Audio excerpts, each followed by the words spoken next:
Excellent. Well, thank you very, very much, David. That was very insightful and just about on time to continue the journey to profitability by talking about productivity and revenue management and how we can take in specific revenue drivers. Alison, next slide, please. We've got a clicker situation, but we are managing through it. So what we're going to do, we're going to zoom in a little bit into this material, which is quite new, I would say, for many hotels and possibly across the various regions that they're watching us globally. It was actually born in Scandinavia, which is productivity and revenue management. If we move to the next slide, Alison, thank you very much. So what does it really mean and what is it about? I mean, hotels have very high-level goals. It's about how do we distribute them in achievable chunks in a way that we can actually get to them. And obviously, as revenue managers, as GMs, we're very concerned to increase our ADI, to increase our occupancy level, to increase our total revenue, but we have very little visibility on how we ultimately manage the resources we need to achieve those levels of revenue. So if we're not acting in time to determine if our forecast changes, we're able to plan and adapt our resources we need to deploy to every single day of the week, we end up with this huge amount of wastage, which is what we were talking about earlier on into the panel. And so that's really a matter of forecasting, but also it's about how can we understand and really control the outcome. Not just be surprised by that P&L that comes at the end of the month. And that's where we introduce revenue and productivity management. Can we get to the next line, Alison? Thank you very much. So how can we understand that outcome? I think this is a really, really insightful slide, and I'll let you zoom into this and digest it for a moment. What you'll be able to see there is that revenue and productivity become key enablers for us to really make sure that those two strategies converge to increase our GOP. So the blue line is the revenue per hour, which is a new KPI that we've brought up on the panel. And the orange line is the labor cost per occupied room. So as you see the revenue per hour going up, we can see the labor cost per hour going down.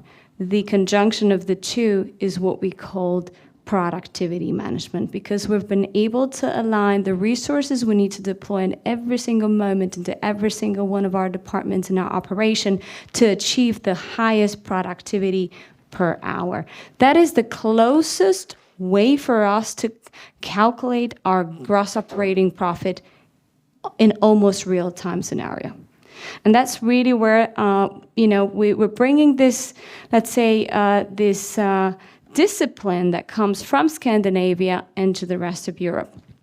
So next slide, please. This is a bit more about that revenue per hour. It stands for revenue per operating labor unit, which is effectively the total revenue that you have across all of your profit centers, all of your revenue centers, divided by the actual hours that have been worked and that you paid out of your pockets. So it's a very simple way to calculate how we can correlate our GOP, our gross operating profit per available room, with the revenue per operating labor unit. They effectively mirror each other. And we've seen that in real-time operations. If we move to the next slide, this is a very clear picture of how, in order for us to increase our gross operating profit, we need to increase one more GOP, which is the GM's operating performance.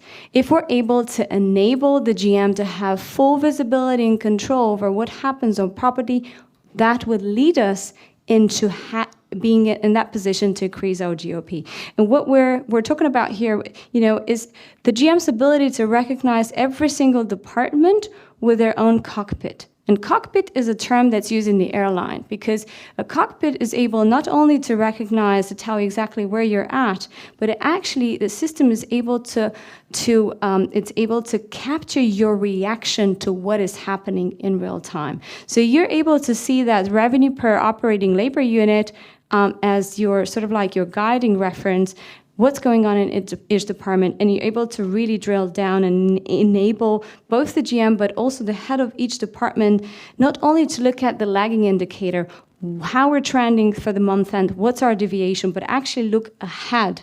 What do I need to do to be able to reach my revenue per hour target? If we move to the next slide.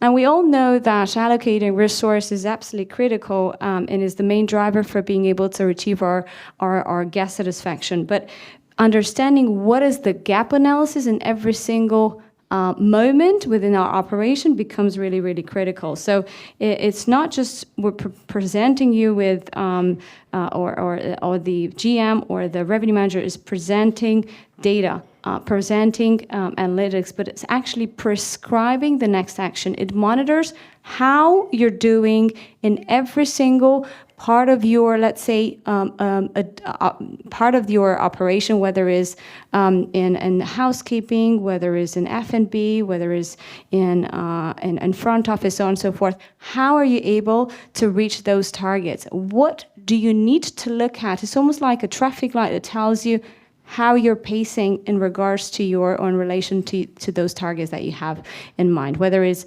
the planning stage, whether it's things you need to do, whether it's things that you need to monitor, evaluate and learn, and how and where you need to adjust in real time. If we move to the next step.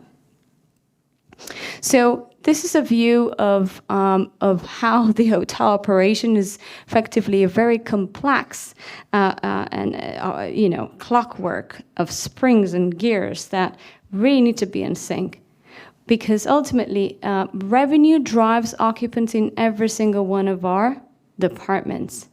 If they're out of sync, that's really when we start generating a lot of wastage. So it becomes critical for us to open up from the revenue team into the other departments, open the flow of information so everybody is in a position to effectively control and monitor the resources that they need to allocate in real time. Next slide, please. And we've talked about labor as we've seen 65% increase in labor costs in the UK since 2019. We've seen how we can manage our labor, but we have other resources. It was great conversation on the panel with on the sustainability panel where we talked about each one of these 6 category of resources, how important it is to ultimately for us to be able to manage those in order to reduce our carbon footprint as well. If we move to the next slide, please. So this breakdown of how we plan and how we achieve that goal, whether it is carbon neutrality by 2045, by 2050, we need to break it into manageable chunks that we can actually tackle. And we need to break them granular into monthly targets that we can see and we can oversee constantly and distribute them effectively. So let's say the productivity and resource management goes beyond revenue and labor. It moves into all of the resources that we need to manage on property to be able to achieve this. So next, what we're going to do, we're going to bring one of the very first people that actually crystallized the term of productivity management all the way from Norway, joining us through our live streaming, connecting. Again, we're trying to minimize as much as possible the carbon footprint of people, bringing people in. So unless it's train like Hans has been able to come in through a train today, we're trying to connect people via live stream instead of bringing them here through a flight. So we're Enzo, if you can hear us on the line, let's get Ole Gorseth Augestad. He's the Director of Business Performance at Norwegian Hospitality Group, in the room with us through the live stream. And hopefully you can all hear us.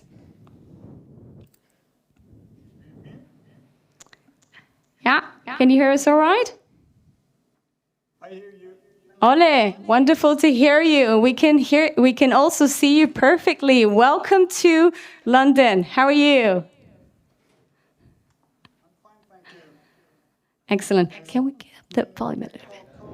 First day in Oslo, and it's a pleasure to be here. And great thanks to Christina for making contact and having me on here. I've been with you all day, so I've been listening in on the discussions going. It's really kind of playing into what I'm going to say now, which is going to take around 5.5 minutes. Target is to give you a window into echo. Target is to give you a window into why hotel productivity management is so important, and try and say something about why and how this mindset, which is really is emerged in Scandinavia. So Norwegian Hospitality Group, which is my current employer, is a relatively small hotel developer, owner and operator. I guess it's fair to say that we love complicated projects. We have 9 hotels, 8 of them our own operations. We own our own real estate, our own value chain, and we operate within 4 different chain systems. If you add 2 boats to that and a travel agency and a parking company, you have us. More or less 1,000 people, getting close to 100 million yearly revenue. So not huge, but very complex and very much fun. It's all kind of a balancing act, trying to find the right balance between revenues, performance, and productivity as key elements here. And the answer to why this mindset became so important to us lies in this slide here, which is a random choice of a hotel in London versus the Tone Hotel Opera in Oslo, where I had the pleasure of being part of the opening team in 2001. The key to this comparison is to understand that the relation between ADR, or average room rate, and average salaries is much weaker in Norway and Scandinavia than it is in the rest of the world. This random London hotel has more or less a 1-to-10 relation between ADR and average hourly salary, while this large 480 room city hotel in Oslo barely can multiply by 4.2. And that relation has developed over time, but it's been the same for 2.5 decades. So we could look at, this is London versus Oslo. We could look at UK districts versus Norwegian districts, and the relation would be more or less the same. And as I say, it's been there for a long time. And as a consequence, Scandinavian hotel workers need to run much faster than their colleagues all over the world to maintain profitability, or they need to work a lot smarter. In fact, I have a standing bet with the world saying that if anyone can prove a country to me that over time has a weaker relation between ADR and average salary, I owe that person 100 euros. So feel free. At this point, shortly after the opening of the opera in 2001, I found myself in this perfect squeeze between rising salaries and room rates that wouldn't move. And I was presented with the opportunity to pilot this cloud-based productivity management platform. And we have it out in the open. It's called PMI, Productivity Management Intelligence. And I have to say, with then 15 years of heavy F&B operations and hotel operations behind me, I was the perfect skeptic. So it took some time convincing, but I kind of understood that it had the potential to save us time. So we decided to try, and 3 years later, that hotel was one of the most profitable ones in operations in Norway, and it still is. We've come a long way since then, and tech has developed a lot. Today, in Norwegian Hospitality Group, it would be easy to count 30 different IT systems, websites, apps, engines that are involved before a guest ends his stay, checks out, and the revenue lands in our P&L. The good thing is that all these things are connected through PMI, so that most of our managers can find all their necessary information here on a daily basis to work proactively and not always ending up telling the stories of what went wrong. And transparency is a good thing here, as everyone sees the same thing and we don't end up arguing about what's the correct figure all the time.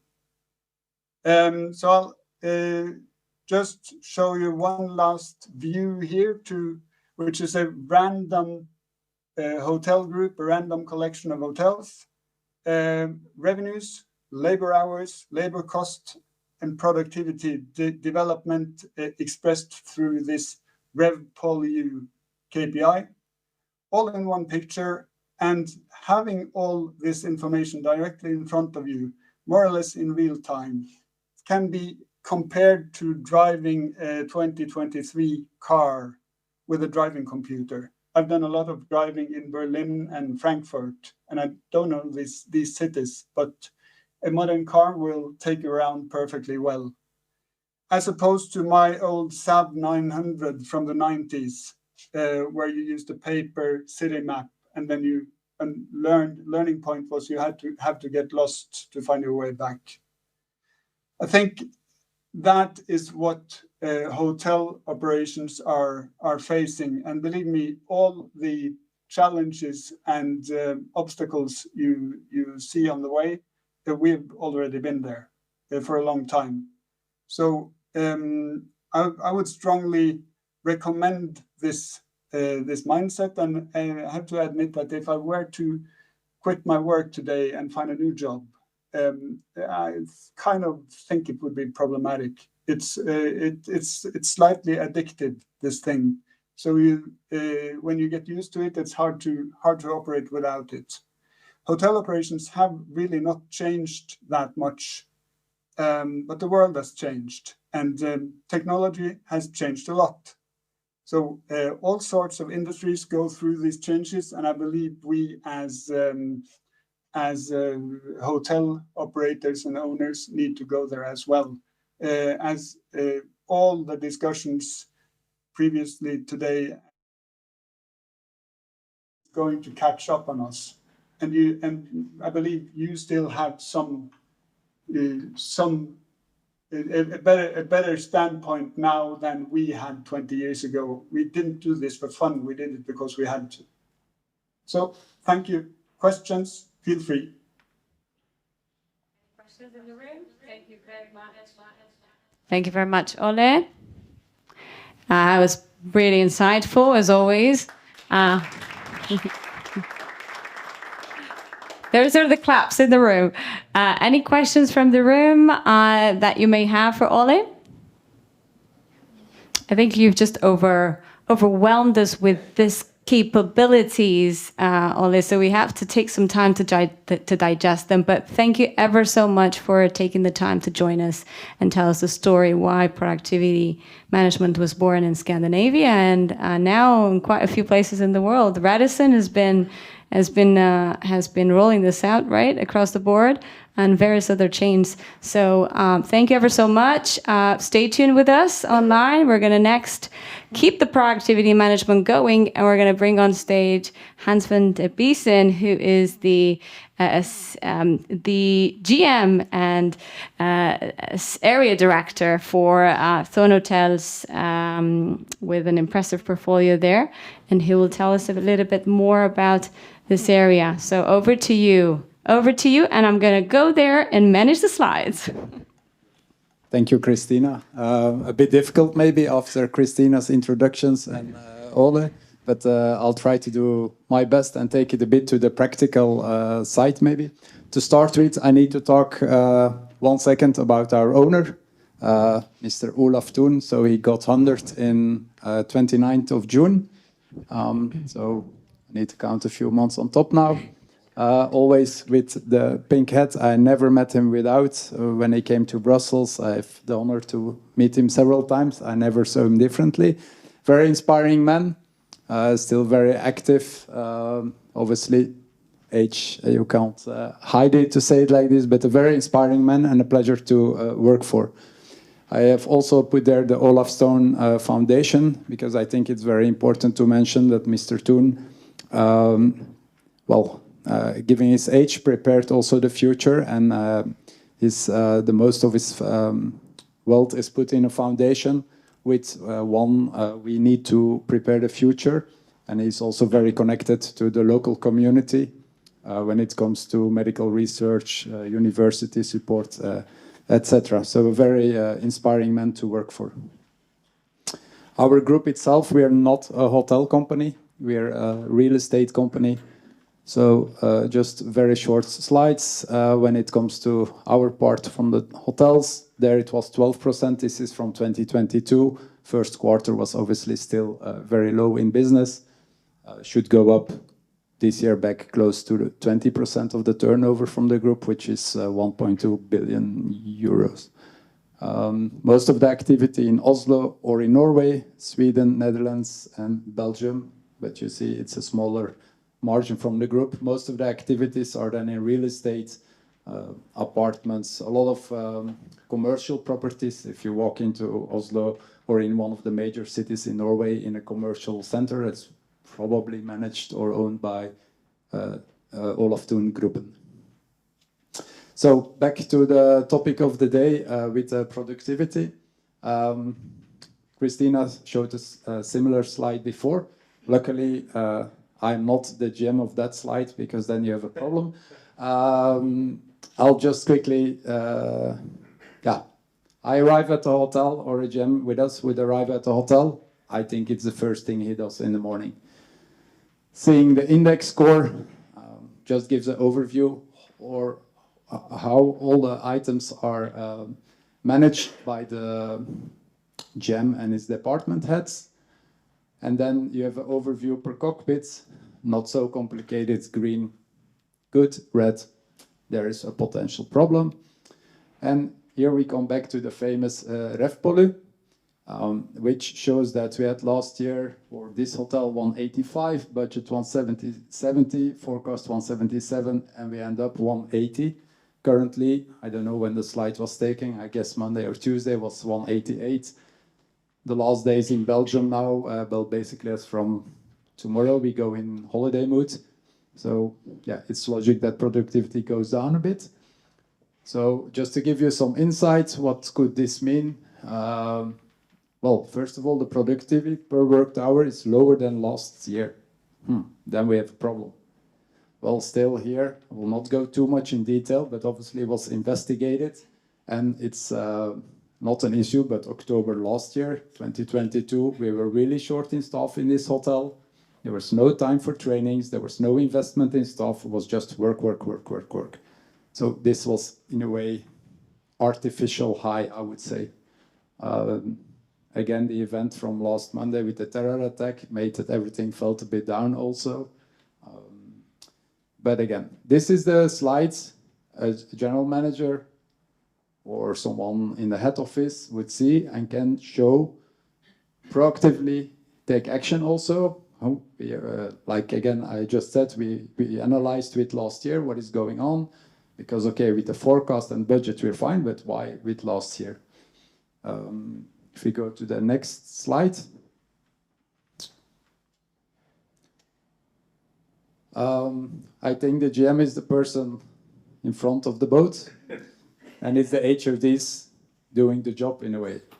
And it's maybe a bit black and white presented, but it's how it's in reality goes. It depends a bit from hotels, but in most of our hotels, we do a 3-month live forecast. So at the end now of this month, we have looked in detail, we have reviewed November, reviewed December, and really in-depth look for the first time for January.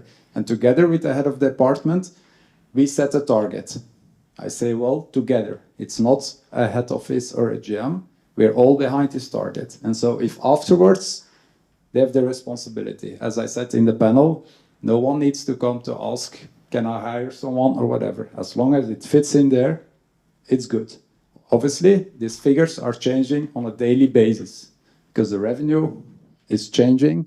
It's integrated in the system. A big group confirmed. You probably can put some extra hours, which were not scheduled, but no problem to put some extra resources. Yep. Next, please. Christina also already showed. Luckily here, it's a bit more in green than the previous one. Where again, per the split per department, we can see where it's going okay, where it's not going okay. Do they monitor it? So meaning, do they really look at it on a daily basis?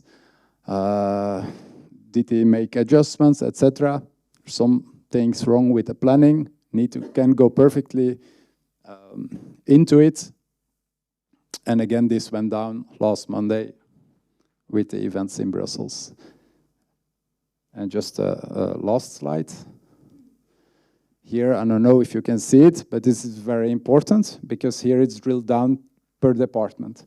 So the first slide gave the overall view, Ref Polu, and I think Roger said something like you were half in the freezer and half in the oven. And yeah, the Ref Polu in total can maybe be correct. But if you're, I don't know, the people in the rooms division put it higher, but in the F&B it's lower. In total, the mix can still be very good, or the goal is reached. But maybe there is some things to do within the departments. So again, here, it really enables everyone to allocate, I would say, based on the daily changing data coming in, can allocate the correct resources. Just to be clear, if someone expects that this system will tell how to run a 100 dinner show with one waiter, it won't help us. I'm really sorry, so it's not magic, but it will tell us there is 100. That means, based on data, we need to allocate so many persons. Very important again, the system is not about we cut staff everywhere. No, it's really about allocating the right number of hours to do the job. That needs to be defined because you have guest satisfaction, really important. 3 of our hotels in Brussels are in the top 12, I think, of TripAdvisor. If we would always undercut staff, we would not have 3 hotels in the top 12 of TripAdvisor, for example. So it's also with HR again, like I mentioned already before, I think it's really important these days. If you just make them run, well, they will run out of your door and we will not retain the staff, I think. So I think it can lead to proactive decisions, strategic decisions to reach the financial target end of month, and not when you get on the 5th, 10th, 15th, I don't know, the P&L from your CFO or from the financial department, and that we say, October, we worked so hard, but look what's only left or what's not left.